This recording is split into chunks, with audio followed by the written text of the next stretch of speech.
Baba Mshumayeli, ninjani? Siyaphila mntwana kaNkuluNkulu.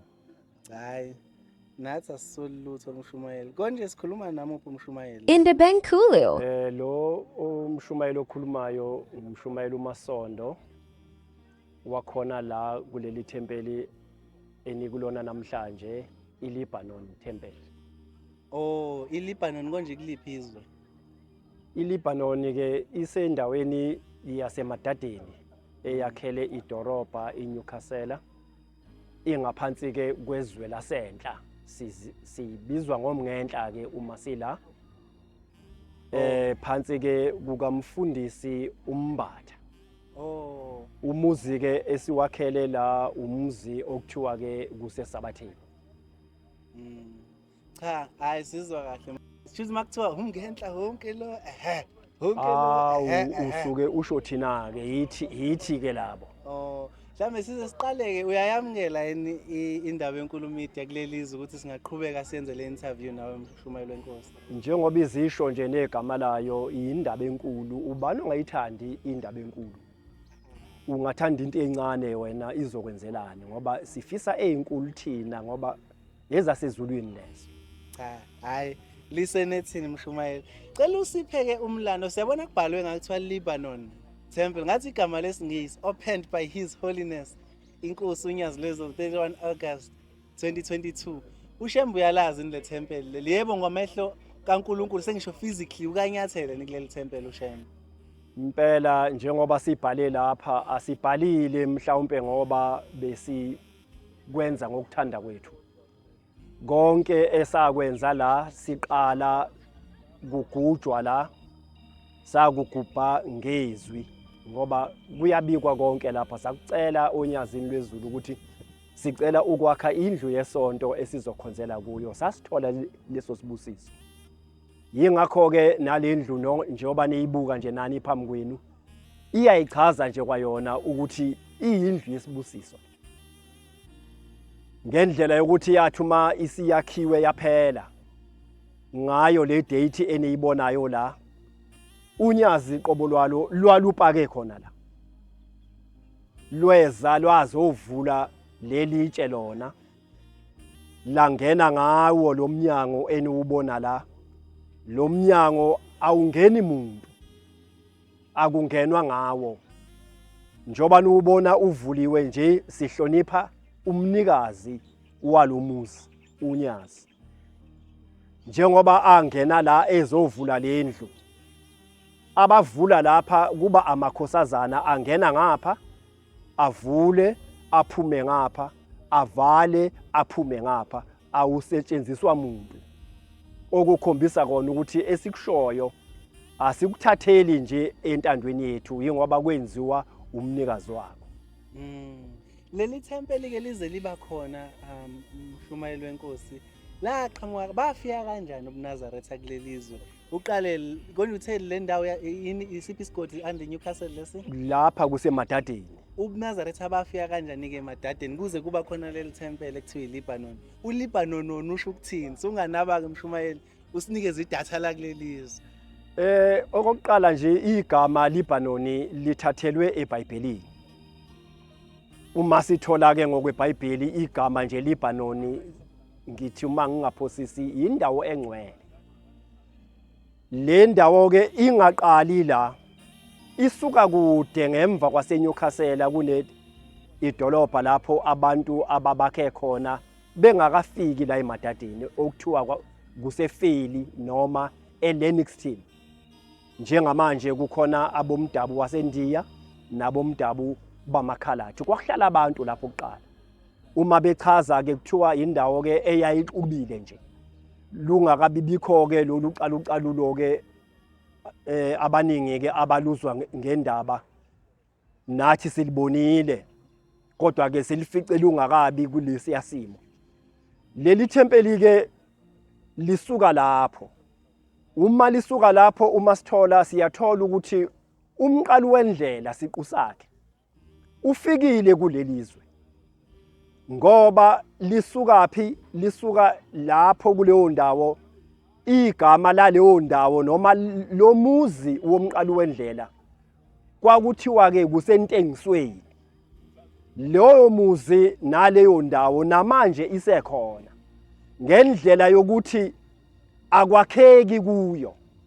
Bakhile abomdabu basendiya ngapha nangapha, yona isamile lokuyemiswa umnikazi walomsebenzi umqalwendlela. Yilapho ke la ngokwezwi loThingo, kwaze kwamnandi ke lokhu ngesikhumbuzo soThingo, nafisa ukuthi angichaze lokhu. Okwathathwa ke khona ingilosi yalapha entengisweni iyalethwa la kukhona ke umfundisi uKhumalo. Kodwa ke uma ngihlehla kancane ngibuyela emumva, umfundisi Khumalo ufika kamumva. Le ndawo ke iyayihanjelwa nangomfundisi uMadlala ababekhishwa inkosi Langa eKuphakameni. Ibakhiphe behamba ngamabhayisikili besuka eKuphakameni beze bazofika la.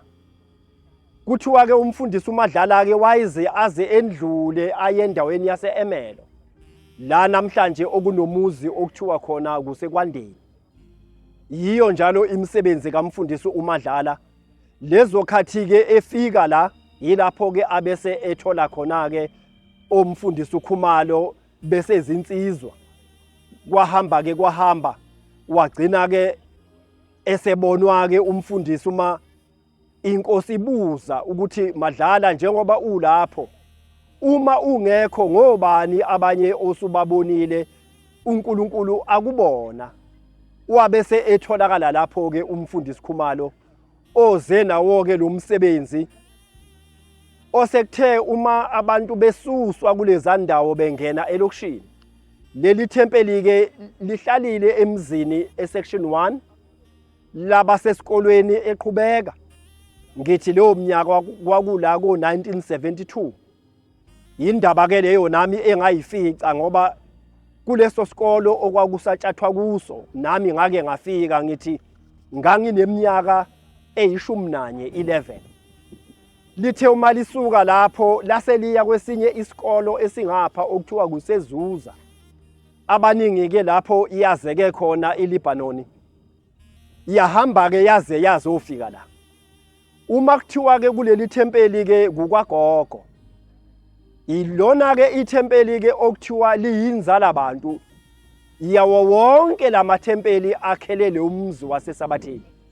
Wonke lamathempeli asuke la kuleli thempeli iLebanon.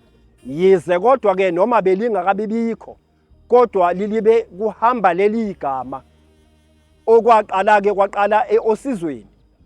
Lapho ke sekukhona ithempeli okuthiwa inkulisa khona. Besontela emzini wakwaKhumalo. Kwayiwa nasekwakheni eDanawosi. Abese esabalala ke lamathempeli kusabalala ke lo msebenzi kaShembe. Ngithi kulwazi enginalo usuka nje kanjalo njengoba usunje ke namhlanje. Kusho ukuthi Mshumayeli weNkosi kusho iSabatheni libe khona kamuva kunalomuzi lo, umuzi weNkosi lo seSabatheni. ISabatheni ngiyacabanga ngithi ngaphambilini nje kuka umnyaka wo2000. Ngemumva noma ngingawazi kahlehle unyaka lakhiwe nje phambi kwami iSabatheni lamathempeli engiwabalayo abesevele khona. iSabatheni umzi nje owakhiwe nje kungekudala, yindaba yamanje. Indebenkulo. Baba Mshumayeli weNkosi, sesizwile ukuthi uShembe wafika kanjani kulelizwe. Kwaqala kwabakhona iLebanon baseBantu kuNazaretha, kwakhona amathempeli obalonkulisa namanye. Imiphi imisebenzi uShembe afika yenza kulelizwe lasenhle? Osayikhumbula nje Mshumayeli weNkosi, uthinta uzofika endabeni enkulu ekhona namhlanje unyazi lwezulu, ngoba ngifisa mina abantu batshela ukuthi uShembe wayekhona kuqala. Uhamba uzofika kuyindaba enkulu uthi yenzeni, kodwa ungalibali nothi ngoba sike sikhumbuzeni senkosi ithi kodwa nje usho nje imisebenzi oyaziyo Mshumayeli weNkosi. Ngiyabonga. Cha, ngiyabonga kakhulu. Okokuqala nje engingakusho ukufika kobuNazaretha la. Le ndawo engikhuluma ngayo esentengisweni elapha edrobheni iwubufakazi bokuthi lapho kunyathele khona uShembe unyathela abeke ibala noma umbala ongapheli futhi ongasuki. Njoba ngichazileke ukuthi leya ndawo namanje noma ungaya kwamasipala isasho kona ukuthi indawo kaShembe. Le ndawo kayakheki. Le ndawo isamile namanje indaba ke esishoda ngami nawe ukuthi mhlawumbe ke kube khona esikwenzayo ngayo ngoba siyazi ukuthi kuyohamba kuhambe kugcine ibuzo. Okunye ke okwesibili siyakuthola futhi ukuthi uma efikile inkosi inyanga yezulu ike yafika inkosi inyanga yezulu ekhaya kwamfundisi uKhumalo kulapha nje eceleni. Siyakwazi ke futhi lokho ukuthi uShembe akangeni emzini womuntu kodwa wakwenza kwaba umlando ezweni lakithi ekhaya kwamfundisi uKhumalo namanje noma ufika khona kunendawo ebiyelwe wayefika uShembe angene ahlale khona ngaphakathi. Okwathi nanoma efika la isibusiso sokuqala safika nayo inkosi inyanga yezulu yathi ngifuna lapha kube nomuzi. Ikhomba ilapha esection 2 ikhomba ngapha ukuthi ngifisa ukuthi umase ngiyibekile imgidi la eyasezulwini bonke abantu abayobe bakhele lo muzi bambone uShembe. Kuhambe kwahamba abantwana besikolo icollege le ela eduze kwethu yalimema unyazi lwafika la kune ground eliseduze nathi la lwaqala la lwaseluya esikolweni. Libuyile futhi lelo zwi lesibusiso ukuthi umuzi la uyadingeka. Okuthe lapho uma kukhulunywa leyo nkulumo kwafakazeleka okwakushiwo inkosi inyanga yezulu. Yasho futhi ukuthi ubuNazaretha kulelizwe bulibe babekwa ngezikhathi zobaba phambilini. Eminye ke imisebenzi kaShembe ayenzile uyenzile eyenza ke ngobaba umfundisi uKhumalo.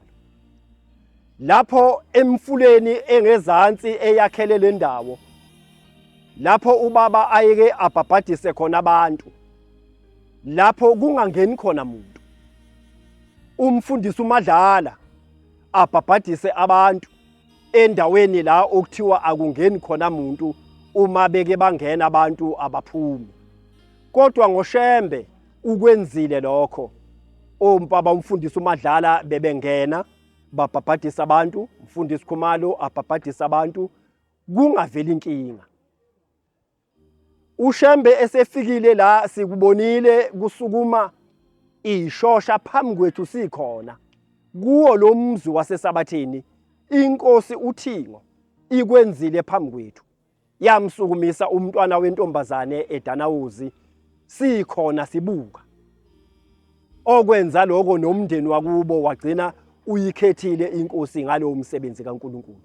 Miningi kungaphela sona isikhathi okunjengoba nathi sikhona la sikhona ngayo imisebenzi kaShembe esikhathini senkosi uThingo.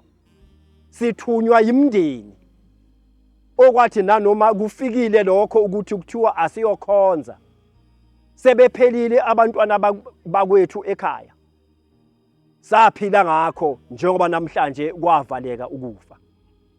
Yilokho engingakuchaza engingakukhuluma nangenkosi uThingo ingivusa ngisesibhedlela yafike yakukhuluma kimi ukuthi ngicela ukuthi ungabusagula noma ungagula uyongena esibhedlela uphume. Namanje lokho kusenzeka. Iyona imisebenzi nendaba engijabulisayo ukuthi nafika ngalolu suku kulesi sikhathi sikhuluma ngoThixo. Baba bengisacela ukugcina umbuzo. Inkosi uNyazi ngoba phela siza kuthiwa ubabamkhulu wakhuphuka entabeni umfoka Sokhabzela, umfoka Nyathikazi, umfoka Nhliziyo. Wayehla esewuyise wezizwe zonke. Uthi wayesewushembe. Uthe esezohamba noma esezokhothama uthi kwathi wavusa omunye endlini yakho wahola abantu bami umphathi wathi inyama yami ikhathele uzelayithi kodwa umoya wami uzovuka wembatha inyama wathi kwaphade bengizela nanini ngiyokuba khona. Inkosi uNyazi ke yona mayifika kulelizwe yini ke yafike yayenza ukukhombisa ukuthi kusayiwo lowo moya. Ngiyabonga. Hayi lokho ke indaba leyo esingeke salibe siyale kude. Njoba usuchazile ukuthi uma inyama ikhathala kuvuka omunye yisipho leso esaphiwa umndeni wakwaShembe njengoba kwenzeka nasemhleni yakwaIsrayeli kubantwana bakaAbraham. Ngithi unyaka ophelile kunesikolo lapha uNyazi ebeliyohlaba khona isoyi.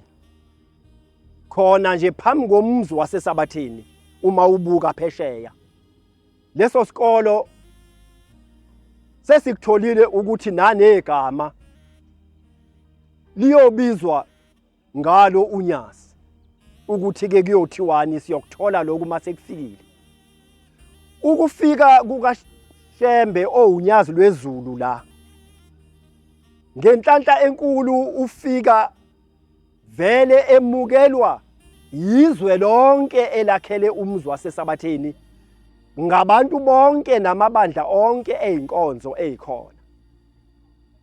Ngoba lapho ehamba khona akekho ongeke umthole, akekho futhi oye athi noma esezwile ukuthi uShembe uyeza angasondeli kithi ngendlela yokuthi baze bafise nokulwa nathi ukuthi nisifihlelelani.